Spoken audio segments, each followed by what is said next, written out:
Yezne enişte demek. Enişte.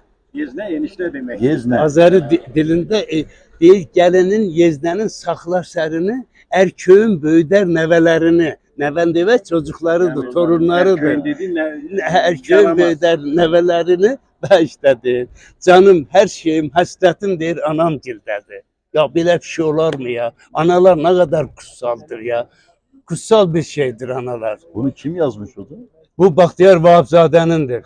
Bahtiyar Vahapzade'nin, evet. Ama ne yazmış maşallah. Allah da işte görürsen. Hele o şey son kitap vardı ya satış ağarması. Basasın dedi, işte diye.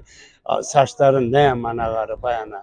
Böyle iki yere, ağı benim olsun, karası senin. Merhabalar, hoş geldiniz, sefalar getirdiniz. Sağ olun, teşekkür ederim, sağ olun. İyi günler kardeşim benim, iyi günler. İşte. Böyle iki yere ağı senin olsun. Karası senin olsun, ağı benim. Ağı benim, yani onun saçlarını özü alır, onun şeydi.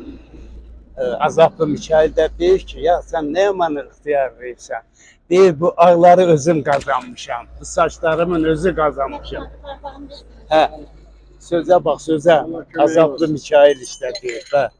Deyir ki, bu ağ saçlarım benim özüm kazanmışam, özüm. Senin de saçların ağarmış piyasa. Onu da özüm kazanmışam kardeş. 64 yaşındayım dediğin gibi.